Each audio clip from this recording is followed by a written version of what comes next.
I often tell the story of how I got into B2B sales, enterprise sales. I had originally done an inside sales job, telesales, pounding the phones all day long, boiler room type selling, even though it was at high tech, B2B, but it was still boiler room, calling people who don't know me, don't know my company. You get some leads, but not enough, of course. And then I went to a premier company, a company that was backed by Arthur Rock, the guy who financed Apple, Intel, the father of venture capital. And this company was rocking, except for no one was buying their product.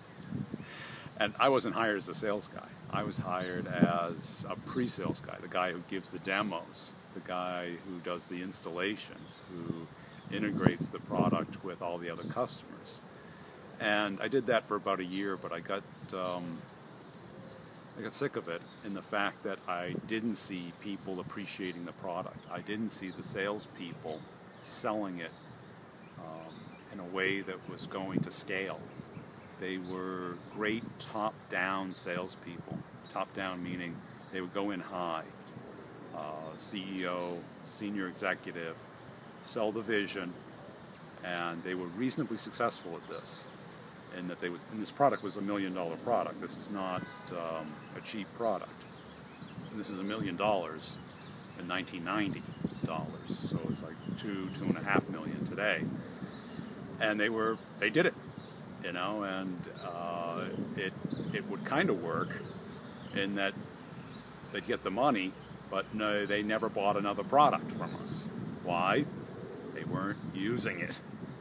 And this kind of eluded everybody at the company. I kind of saw it because I was there. People weren't using the product. Why? It wasn't because the product was hard to use. The product was hard to integrate into all the other products that they needed to leverage it. So it was really early stage. And I begged, I pleaded, I cajoled, I threatened to quit to get a sales job. And I then started doing the top down, but I was terrible at it. I was an engineer. I had never really presented to executives. I didn't know how to talk to them. I was talking to them about the product. They didn't care about the product. They cared about what the product did for them, what it did for their company, what it did for them politically. And I sucked at that. I was terrible at it. So I had a couple of approaches. I could either go figure out how to be good at that. Good 5 years. Not going to happen.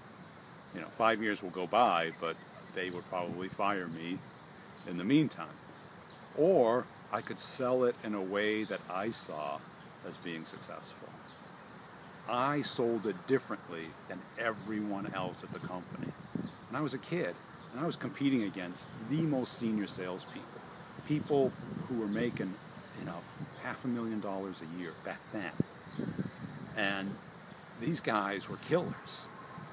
They were sharks. They could literally walk into a company, meet with an executive, because they had come from big companies, HP. They had relationships with these people. They had, 10, 15, 20 years of serving these accounts. And I'm competing against them. I'm a kid. I'm the guy down in the lab. And so I had to figure out a different way, and that's what I did. And I got to tell you, within a year, I was the #1 rep. And not by 10%, by over 100%. I was doing more in a dumpy territory that no one wanted than the whole West Coast was. And, the president of the company came out and wanted to dissect my brain, because he was like, we got to figure out what you're doing and repeat it. And they did that. And they sold that company for $2.3 billion. It wasn't just me, and it was the approach I took. I was no magical sales guy. I cracked the code. And you can crack the code. It's not that hard, but you got to think differently. And you got to do it.